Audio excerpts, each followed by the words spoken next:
Vilma Seymour, V-I-L-M-A, Seymour, S-E-Y-M-O-U-Y, M-O-U-R. Okay. And what's the title that you'd like us to give you? I guess what organization are you speaking on behalf of? The League of United Latin American Citizens, LULAC. I'm with the Richmond Region LULAC Council. And for those who don't know what LULAC is, would you mind explaining what does your organization do? LULAC is an 88-year-old national organization with our mission of advancing the economic, educational, and the I don't remember. You're not live, are you? No. Okay. LULAC advances, the National LULAC advances the educational and economic attainment for the Latino community. All right, so obviously, big day today regarding DACA. So, you hear this announcement from, the White House. What's your initial reaction when you hear this? My initial reaction and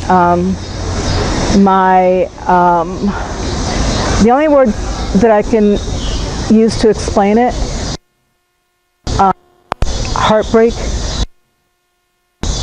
pain. It was expected, but we were hoping against hope that this White House this administration would not revoke the opportunity for these amazing young people to work and get an education, which essentially is all DACA does. Just ensures undocumented students, people who came here under the age of 16 by their parents who, by the way, were willing to sacrifice everything to give their children opportunities to a better life. It's just heartbreaking. It does not make sense. And march is getting ready to take place, in several minutes. Why did you feel like it was so important to come out here this evening? Because DACA recipients have not only earned, but absolutely deserve the support of every voice to come out on their behalf, their right to an education. Just simple. This is not the time in our country, and especially not in RVA, to be a bystander. Whatever affects one affects us all. For example, when we talk about the economy, or you want to deport 800 plus DACA recipients. So did you know that DACA recipients contribute over $6 billion in taxes to our communities? You don't want to raise your taxes?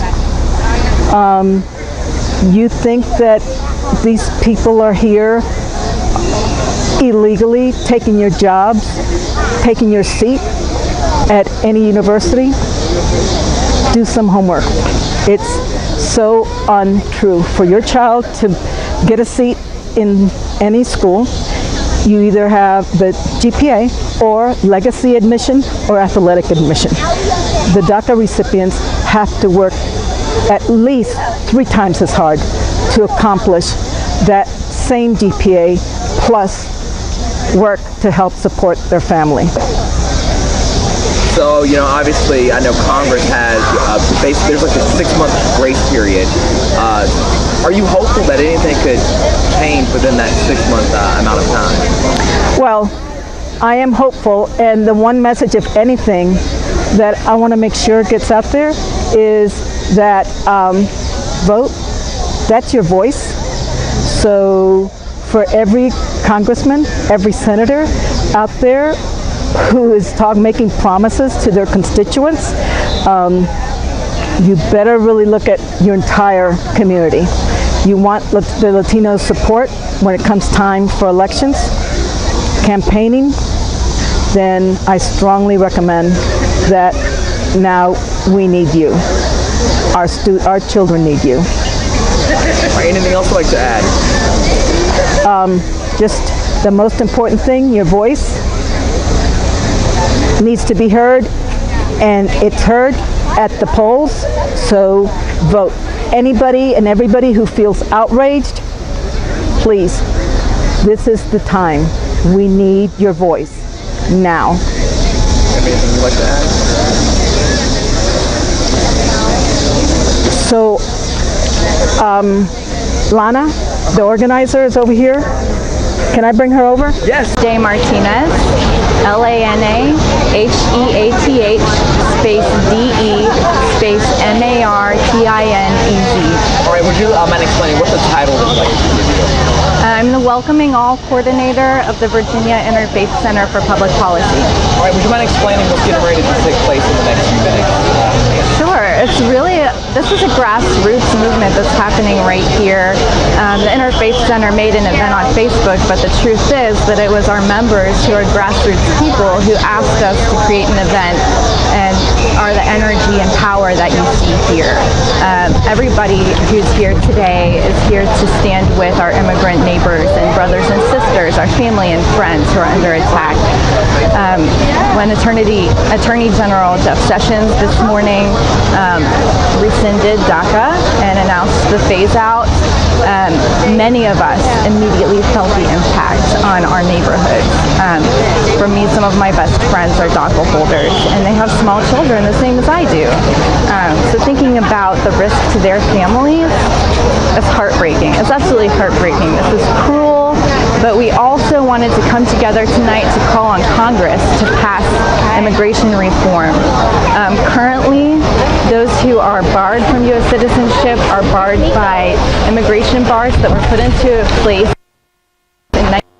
by the Clinton administration, and we need to roll back those immigration bars in order to open up access. What happens is anybody who is unauthorized, regardless of how you entered the country, for 6 months has an automatic 3-year bar that they have to spend outside of the country before applying for citizenship. And if you have been here for more than 1 year unauthorized, you have a 10-year bar citizenship. So we're here to call on Congress to address these issues for our dreamers, yes, but also for the larger immigrant community. And by doing so, do you know any people? I mean, obviously I see a lot of signs, Dreamers Tour America. Do you know anybody personally affected by this? I do. My husband spent 10 years undocumented, and he had a remedy to relief for his situation, so he's now a green card holder. But his best friends and his family, one of them are DACA holders, one of them has no path to relief, and several of our cousins are also DACA holders who are facing possibly being sent out of this country. And it's the only place they've ever known. One of them has been here since she was 2 months old.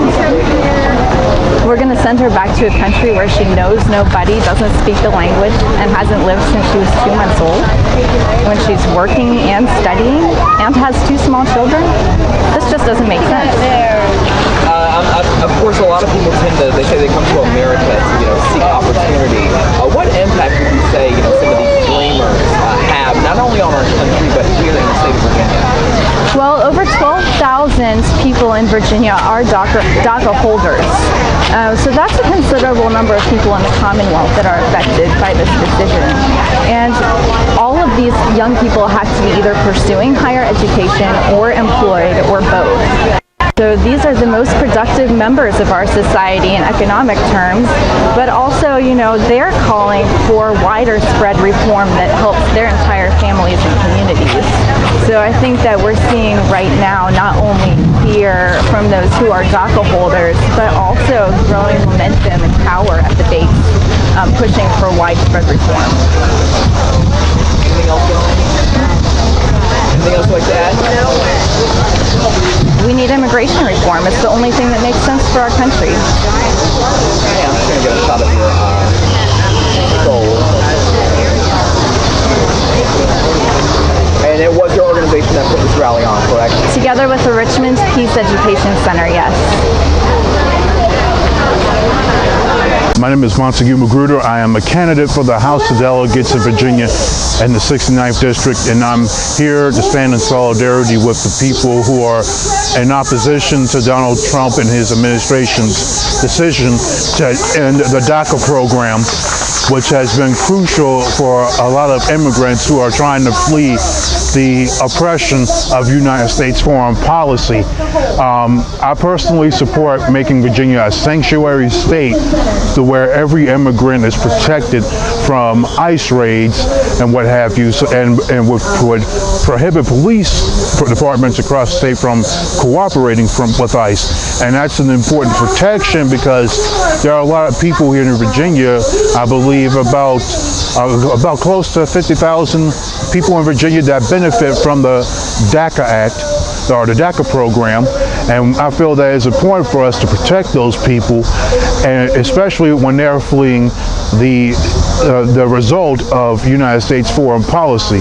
When we look at what's happened in Colombia, when we look at what's happened in Syria, Iraq, Afghanistan, and how the United States has interfered with the affairs of those countries and destabilized them, that it's obvious that those people are going to flee from their homeland, from the place they only knew, in order to seek refuge. And so we need to make sure that programs like the DACA program are kept in place so that those people can seek refuge regardless of what the circumstances are back in their home country. What personally brings you out here tonight? Well, because there are people out, because I strongly believe, like I said, I strongly believe that everybody deserves a place to live. Everybody deserves to have refuge from the acts of violence that have been committed against certain people in their homeland. Like Martin Luther King said once, that we are supposed to we're supposed to speak up for the victims of our nation, for the weak and the voiceless, and for those that this nation has called enemy. We've called Syrian immigrants enemy. We've called Mexicans enemy. We've called people from Iraq and Afghanistan, we call them terrorists. So we can't expect those people to just sit by and just continue to get bombed to death when they need a place to come to. And I believe we need to make Virginia a place to come to for everybody, and that means we make Virginia a state of sanctuary. And I stand in solidarity with the people here so that we can come to the General Assembly and put pressure on those who may be elected this November to establish a sanctuary state policy.